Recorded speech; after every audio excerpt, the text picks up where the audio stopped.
Welcome back to Shelf Talks, the podcast where we dive deep into the journeys of female founders who are making waves in the retail space. I'm your host, Roberta, and today we're brewing up something special with Lori Peha Kezner, the co-founder of Millie's Sipping Broth, the original award-winning savory broth that's changing the way we sip and snack.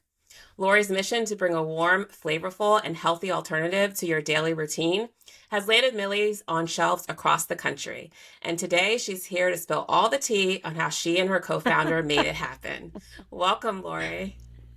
Thank you so much, Roberta, for having us. Yeah, definitely. Excited to talk to you today. Me too. So can you share a bit about your journey before starting Millie's Sipping Broth? Yeah, I'm a former school teacher. My husband Lance and I co-founded this, and it was actually, the interesting thing is it was out of a need because between classes, you can either spend 5 minutes going to the school break room where there's a whole bunch of junk that the teachers all bring from the weekend that they want to get rid of.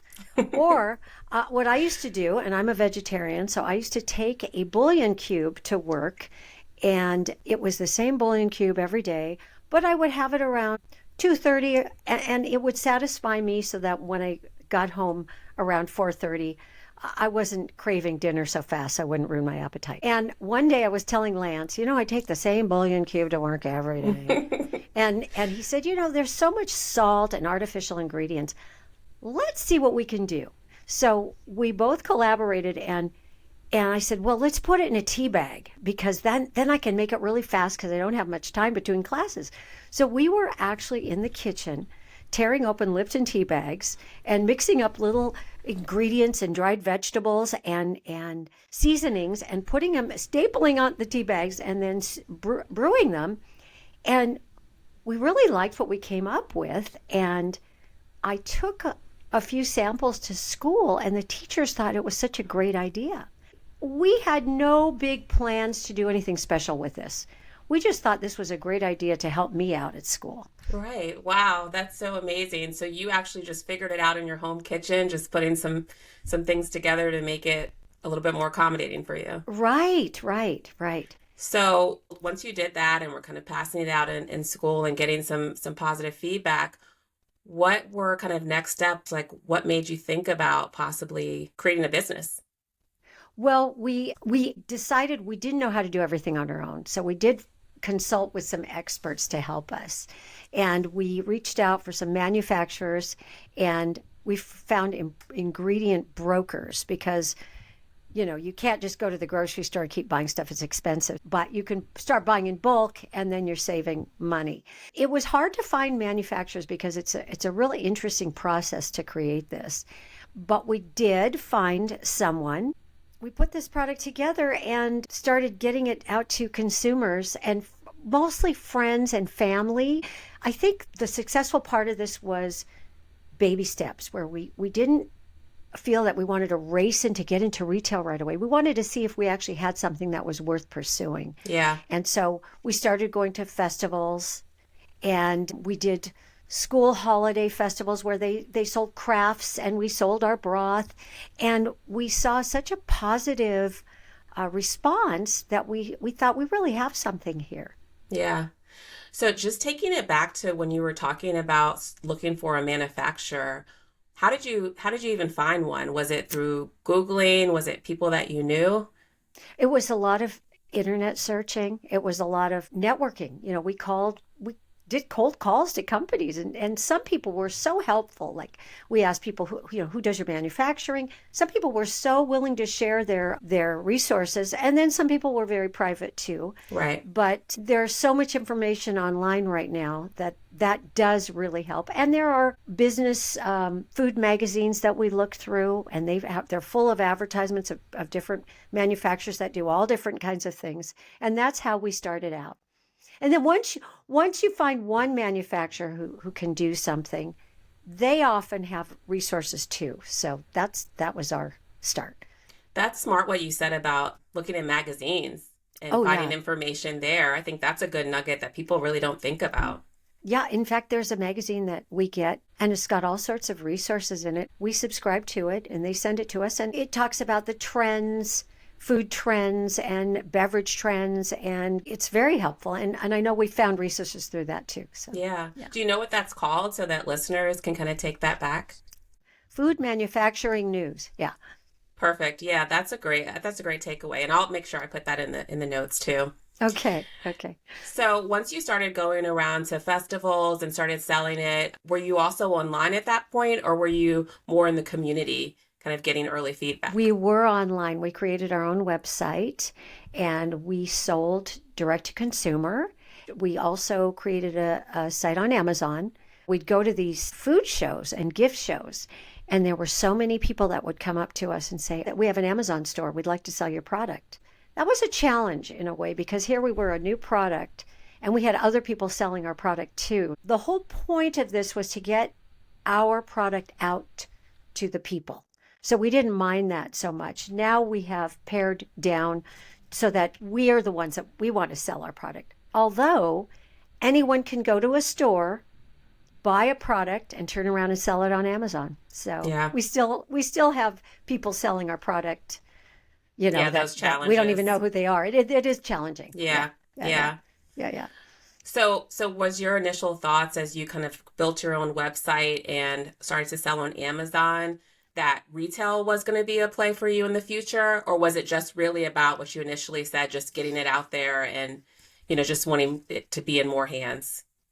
Well, retail was a dream. We thought that that would be really wonderful. We were really lucky during COVID because Weight Watchers picked us up. They approached us and they were really excited to take our product because their audience is concerned with wellness and weight watching, and our product was 0 points on their point system, so you could have as much as you wanted, and it's actually gluten-free and it's keto friendly, and it is 10 calories and it's all vegetarian.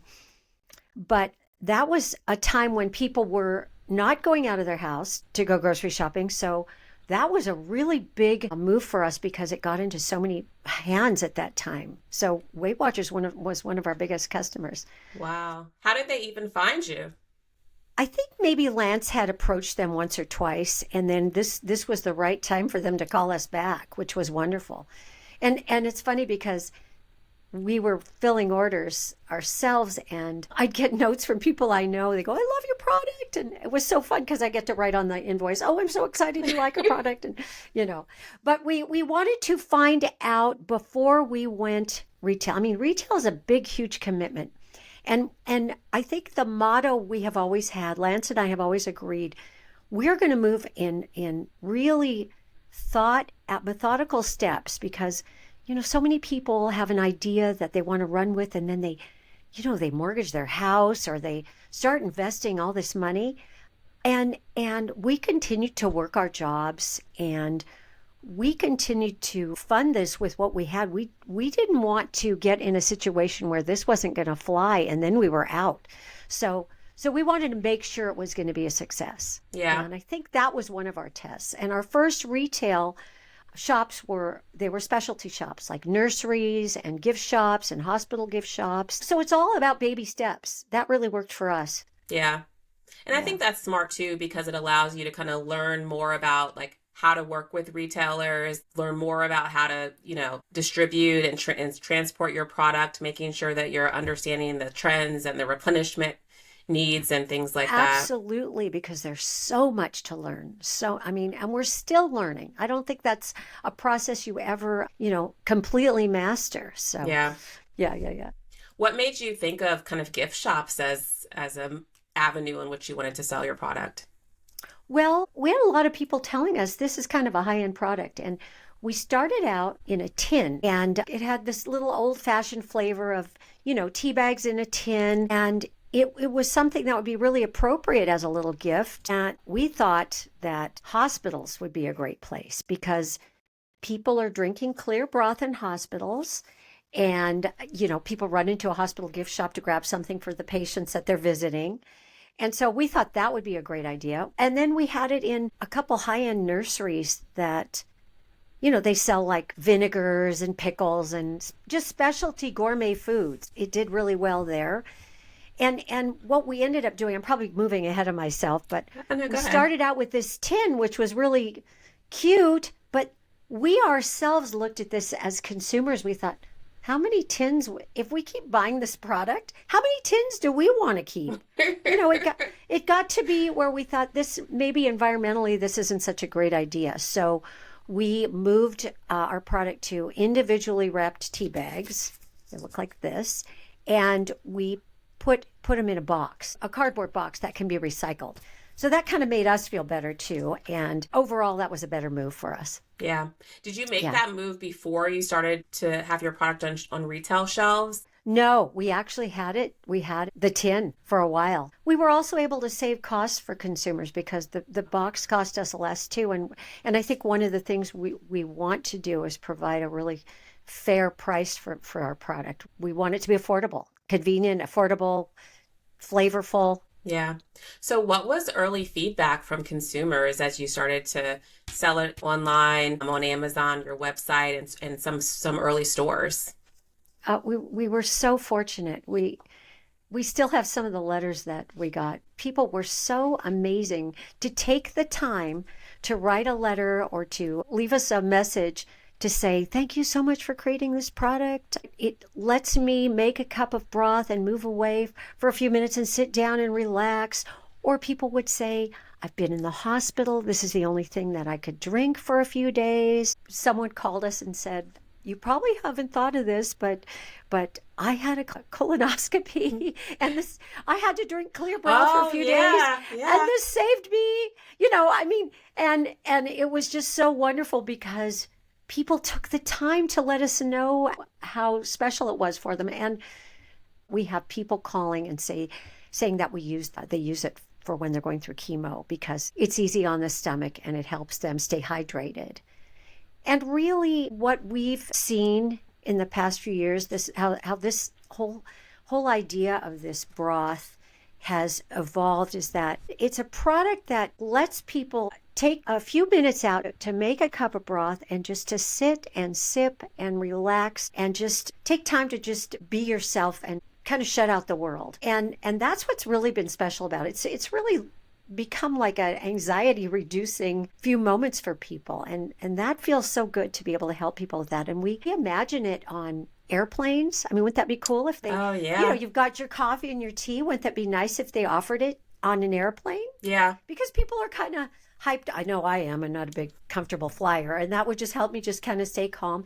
And it kind of reminds you of the broth your grandma or your mom made when you were a kid. What I love too is just, to what you were saying with like when you think about childhood, like broth is something that has been around forever, but you found a way to be innovative with it and create something that somebody hasn't seen when it comes to, being able to drink broth in any occasion. And then to your point, getting a little bit of self-care with it because it does give you like that relaxation moment. It does. And I have to say that one comment we get a lot is that people tell us when they drink a cup of our broth, they feel like they've had something satisfying, which is great. Yeah. Especially if you're looking for a snack option. Also, you said we were able to create something different. That's made everything more challenging too, because we started out calling this Millie's savory tea. And that didn't last too long because people would taste it and then they'd go, "Ew, what is this?" So we had to make that adjustment. We thought, wait a minute, maybe we have to tell people what it is. It's a broth that you can sip from a cup, and that way they won't be so surprised when they drink it. And then another question as far as retail goes is, well, do we put it in the tea aisle because it's in a tea bag, or do we put it in the soup aisle? And finally, we came to the decision that the best place to put it, and this was with feedback from stores too, is put it in the soup aisle because it is a soup. That's where it seems to sell the best. Yeah, that makes sense too because you're using it as kind of like a supplement for like a midday meal, and so it makes sense to kind of be with the soups in that aisle. Yeah. That's so interesting. I also think that it's well to note that you have found, like, a lot of people just think retail and they think retail stores, like a grocery store, places like that. But I think it's, great that you guys are thinking about, airports and hospitals and other places that you can get your brand, awareness out there, and it doesn't have to be the traditional brick and mortar of a retail store. Right. Food service. I know people put on shows and banquets all the time, and you've got your coffee and your tea. Not everybody wants a caffeine or a sugary drink all the time. So you'd have a savory drink option. I mean, we see it in so many places. That's kind of our vision. That is our vision. Yeah. Yeah. So can you talk a little bit about, once you were starting to kind of dip your toe into retail, what was the big retailer that you were able to land in? And then how did that happen? Well, Walmart puts out an opportunity for people to apply for a golden ticket. And so they called him and said, you know what, you have this great opportunity. Come meet with us. And during that meeting, they said, we really like your product. We're going to give it a shot. It was a limited number of Walmarts, but it was still a shot. Is this something you just kind of apply online and kind of give a little bit of information about your brand in order to be qualified? Right. They give you a limited amount of space to write your little blurb about. And they called and said, we'd love for you to meet with us. Once you were able to go down there and present, how did you guys prepare for that? What did that look like? It was scary. It was scary. And we have this partner that is very helpful in that respect. But we prepared the meeting is we just wanted them to taste it. Mm-hmm. And once people taste it, they say, oh, wow, you've got something here. That's really our biggest sales pitch, get it into their mouth. So, yeah. Did they have any feedback for you in regards to, did you have to change anything from a packaging perspective? That's very interesting you asked that, because we have put it in the store with the original packaging because that's what we had available at the time. But we are working with them and they do have feedback. Our packaging now is kind of an old home look, and they wanted a more modern take on it. And so we can see where that would be helpful. And so we're currently working on that right now. With one of our next productions, we're going to be changing the packaging. That's a tough one too. Because, it's your baby and you have your own ideas about how you want to do it. And they have ideas, but you have to respect their ideas because it's their store. Yeah. So that takes a lot of collaboration. Yeah, I was going to ask you that. How do you manage that? The fact that you have this brand, that you've created packaging that you feel truly connects to how you want to, appear to the world. And then the retailer that, is in a pretty vast amount of locations across the country wants you to change something.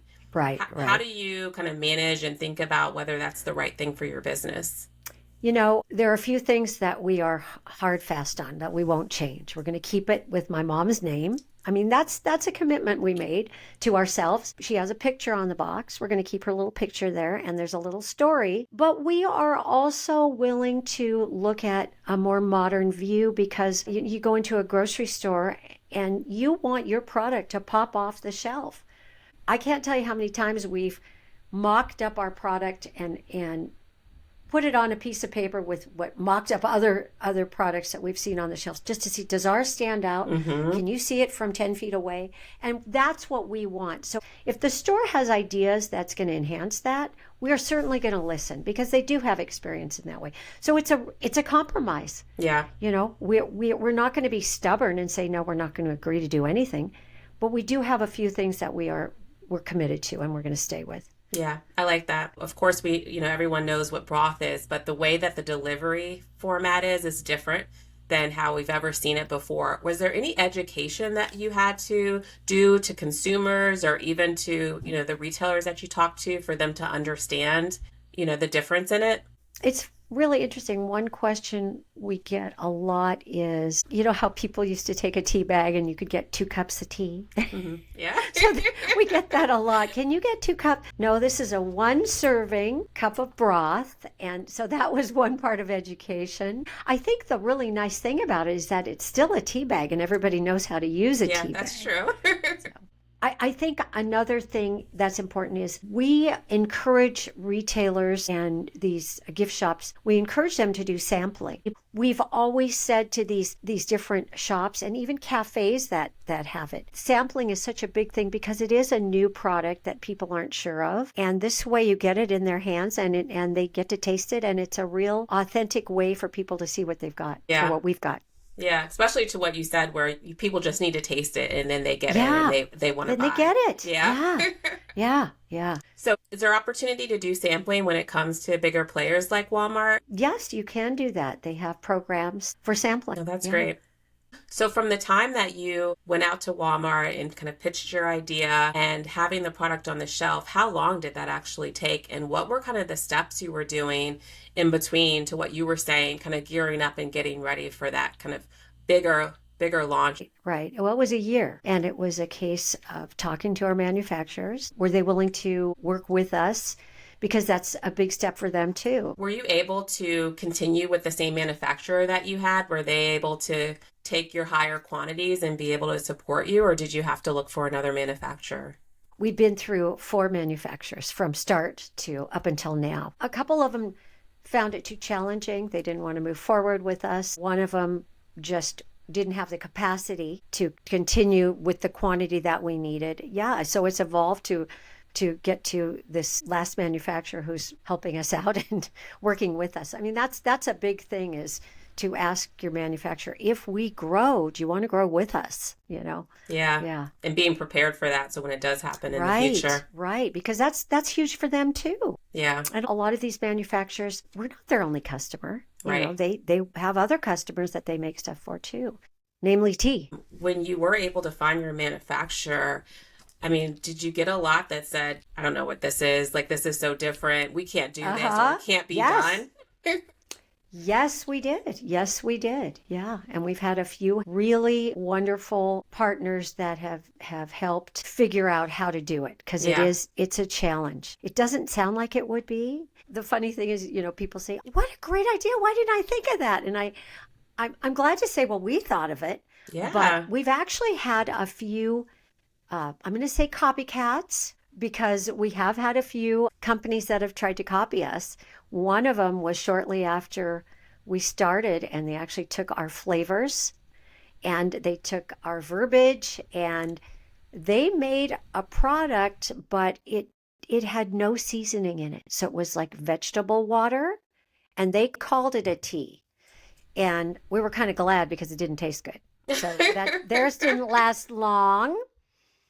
And so we've evolved to make ours the best we can at a really affordable price. And we're lucky to have the manufacturers we do now. Yeah. So when you landed on the shelves of Walmart, how many flavors did you launch with? 4. I'll tell you the flavors. Sure. We've got Thai lemongrass, we've got spicy tortilla, we've got tomato basil, and we've got Delight Pho. We really tried to gather flavors from around the world that would appeal to so many people. And they have. That's great. Yeah. And once you were on shelf, is there anything that you found out after the product was on shelves in regards to having a relationship with retailers? I think just getting it into different distribution companies.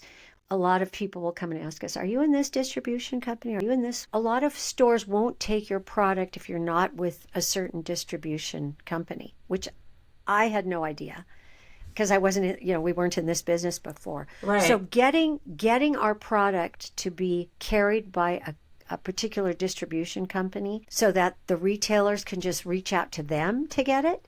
A lot of retailers don't just go to the vendor. They have to go through their distribution. You know this, to go through their distribution company. Yeah. So that was a big deal for us. That's something we learned, and that's something we're still reaching out to different distribution companies to get it carried by more and more people. Yeah. So you were in Walmart, and then how many stores did you actually launch with in Walmart? I think it was 1,800. Yeah, I know that's a lot. I don't even like to say it very loud. I know. It's scary. Yes. And then early selling from your 4 SKUs that you launched, did they rank pretty much equal to how you had sold it before? Or were there any kind of like aha changes from the consumer demographic from that store versus how you were selling? No, everything was selling just the way we had hoped and expected. That's great. Yeah. Great. Yeah. And then what about your relationship with buyers? Like, how does that work for you? What would you say are the best practices for making sure that you're connecting and having a relationship with the buyers and knowing what your sales are within the brand? Well, I think it's just, really being a good listener and staying in close touch with the buyers. We keep an eye on sales per week. We keep in touch really close on what the sales are for every week so that we can provide the merchandise they need, or we can shift it around the way it should be. As you're kind of thinking about all of these ways in which you want to start to sell your product in other channels, what's kind of been the best like events or expos that you guys have been to that really allow you to get in touch with, those retailers that you're interested in supporting your brand? That's such a good question, because early on, we went to the fancy food show and we went to the gift shows, and we've won an award for this, Broth. It's a Sophie Award. And we went to the show in New York. It was the fancy food show, and we got our award. I have to say, when we were actually buying a booth and presenting our product there, the amount of money that costs, we felt it wasn't the best choice. So we have found that not going to those big shows is probably the best idea, but using some of that money for marketing and reaching out to buyers. Have you ever been to a fancy food show? No. Oh my goodness. So overwhelming. I mean, halls and halls of cheeses and halls of coffees, and it's so overwhelming that the time we were there, people were so overwhelmed with what the next product was that it wasn't a lucrative process for us. So we've decided that our money is best spent with our own marketing decisions and not so much as, those big shows. And some people make those decisions, and if it works for them, great. It just wasn't for us. Wasn't. And it might be because we are a different category. We're an unknown category. Like, what's that, Yeah. You want more kind of the one-on-one conversations and touches with retailers to really explain your product and, right, to your point, get them to taste it. I think that's really good too, because a lot of people do think, oh, I have to go to these expos and events and pay thousands of dollars for a booth. Yes. When really what you're saying is like, hey, maybe you take that money and find different ways in order to connect with retailers and connect with buyers to really be Absolutely. able to. I think that's a great comment, especially when you're starting a new brand. You may not have the funds to support something like that. Oh, absolutely. Absolutely. Those shows are a real investment. In fact, when we did the Seattle shows here, the Seattle gift show, we would just hope we'd sell our product there. People would taste it and they'd love it, and we'd sell a lot. And our hope was that we'd just break even, Yeah. to be honest. And this was early on, because putting out that much money was significant. Yeah. So what would be your one takeaway for others looking to enter retail that you didn't know before entering? I think the takeaway would be, first of all, look for a need. I mean, this came out of a need. Do we need another ketchup? I don't know. I don't know. And I shouldn't say, if somebody comes out with this amazing ketchup, more power to them. But look for something. If you want to create something, look for something that is appealing to a group of people to solve a problem. And move in baby steps. Really take it one step at a time. Don't put all your resources in right away. Make sure it's something that consumers want and want to buy it again. I think that's the biggest thing. I think one thing Lance and I have really managed to do is just to move slowly with this whole thing. We've been doing this since 2010 or 11, 12. We've been at it for a long time. And it would be easy to give up, but we just kept growing slowly and slowly and slowly. And here we are today, and it's still so much work, but it's worth it. It's worth it. Yeah. So that would be my advice. And like, we both said, those shows, if you start out with a product and you want to just take it to a big show and spend thousands of dollars, beware. Beware of that. Maybe find a different way to market your product first. Yeah. And then put your money into those shows. Yeah. No, I think that's great advice. So what are future goals for Millie Sipping Broth? What do you see for the brand in the next couple of years? I think it would be a great opportunity for us and for consumers to see our product on beverage carts, on food service platforms, in break rooms, business break rooms. Yeah. Teacher break rooms, anywhere that people need to take a few minutes out and just sit with a cup of sipping broth, I think would be great on airplanes, maybe hotel rooms. You get the 5 tea bags when you stay overnight at the hotel room. You get the couple things of coffee. Why not a few packets of broth? Yeah.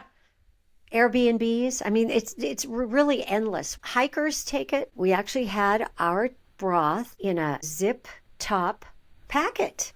We had 3 tea bags in a zip top packet, and it was waterproof. And I remember we'd get notes from hikers saying, "Oh, I took this hiking with me and it was waterproof and I had it at night and it was wonderful and cozy." So there's just such an opportunity for it. And one thing I didn't say is that because it's all natural and just a combination of spices and seasonings, you can open the packet and use it for seasoning. So I make dip. I use it to make lentil soup. People actually put it in their bone broth to make it taste better. Oh, that's smart. Which is interesting. Yeah. So it's got so many uses, and it's just such a practical application that we hope to see it in a lot of places in the future. Yeah. I feel like you guys have like a whiteboard and just list like all the places, like just brainstorming on all the places that it could be sold in. We do, and we're always doing recipes. The other day I made a baked potato, and I cut it in half, and I sprinkled some of the tortilla on it. It was so good, just that, and it was delicious. So it's really exciting, and hopefully we'll get some more flavors that we're thinking of, that we kind of got some ideas for. I was going to ask you that in regards to additional flavors. What is the plan there? Have you had 4 the whole entire time, or did you start off with 1 or 2? We actually had, our first one was tomato, and then we actually had a curry. We had a curry spice, and it was great. But people were a little intimidated by the word curry. Okay. And we'd go to these shows, and they'd say, "Oh, I don't like curry." And I'd say, please just taste it. And they'd taste it and they'd like it. And yet the whole direct-to-consumer thing was not successful for us because it just didn't sell. However, at least once a week, we get someone writing us a note that says, "When are you bringing the curry back?" So we'd like to bring it back, and we'll just play with the name. It was a wonderful flavor. And it was very good. It was, yeah. So right now, that would be the one in the making.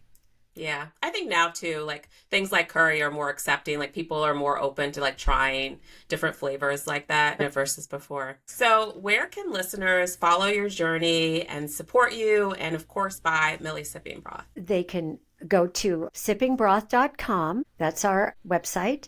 We're also on social media at Sipping Broths on all platforms. And like we said, they could buy it at some Walmarts. They can buy it at Top Foods, Wegmans, Met Market, Woodman's, Winco. We also have our own website, and we have an Amazon presence. So that's where they can find it. Excellent. Yeah. So lots of places. Thank you. Lots of places. Oh, and we do have a new mascot that we're working with, and it is our Broth Sloth, because a sloth kind of moves slow and is comfy and cozy. So our Broth Sloth is working on telling people to sip slow and stay cozy. And we're developing some swag around that right now. Oh, nice. I love that. So can you see my little mug here? Yeah. Can you put it a little bit closer so people on YouTube can see that? There you go. Can you see that? Cool. Yeah, that's so cute. Great. We actually created a Broth Sloth stuffy, kind of, and we took it to a show recently, and everybody got to take a picture with the Broth Sloth because we made it so that the arms could hug someone. And it was so cute. Everybody loves a sloth. Sloths are popular fun these too. days. Something fun to do while you're there. It was fun. Yeah. Well, thank you so much, Lori. Great conversation. I think you were able to Roberta. Tell a great story, I think, too. And just, what you were saying, like, you don't always have to move fast, but you can achieve kind of your goals and aspirations for your brand by just taking it kind of step by step. Absolutely. Yeah. Thank you so much for having me. Yeah. Thank you. Thank you.